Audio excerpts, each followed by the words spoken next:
How should we be thinking about sustainable business, Sarah? What is it, and what kinds of things should we be thinking about? Yeah, so I think sustainability in and of itself can be quite a confusing space. I mean, we've heard sustainability being spoken about for many years now, and it's a term that gets banded around sustainable finance, sustainable this or that. What does it actually mean? Well, sustainability is an outcome that the organization is trying to achieve. It's about thinking about those social and environmental impacts as well as balancing up those financial drivers for the enterprise.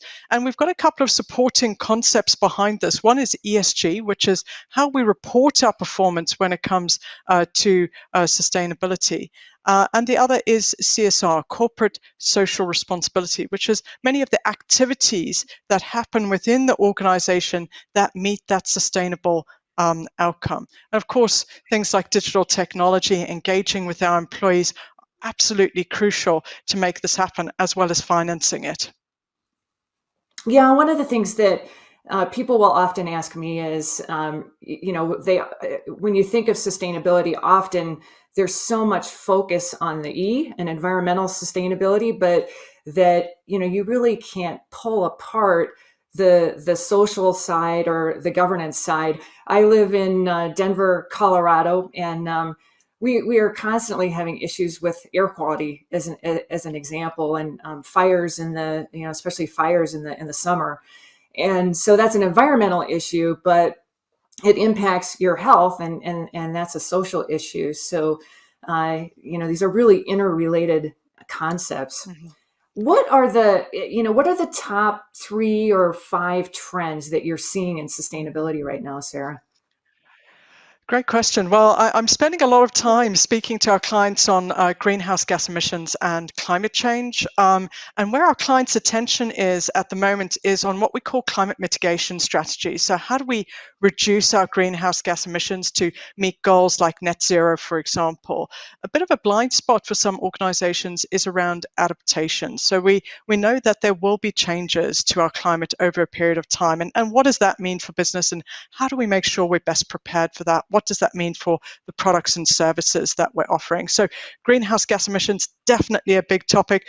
Just come off a call earlier today talking about carbon trading and carbon markets, so a bit more interest in that area. We're also seeing the circular economy as an area of interest for our clients.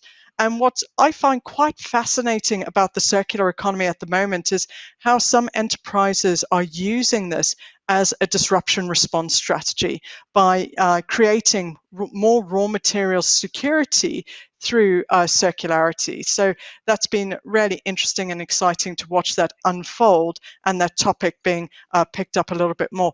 And then there's an area that's starting to get a little bit of attention by our clients that have been focusing on sustainability for quite some time, and that's biodiversity loss. So business as we know it is based on the foundation of the natural world. We take resources to make a product. And if we draw down on that natural capital too much, we risk undermining our way of life. And we're seeing some enterprises moving into the stewardship role when it comes to biodiversity. So those would be my top 3 environmental issues. And of course, on the social side, diversity, equity, and inclusion remains really important as well. I know I asked you for 3. What about where would water fit into all of that? I know, in some parts of the world, that's already becoming a huge issue. It didn't make your top 3 list, but where would that fall for you? Yeah, such an important topic, and certainly something that companies need to be putting on their radar as a future risk. So, as we start to see these climatic changes happening, where we get water from today will not be the locations where water is freely available tomorrow. Water is such a precious resource.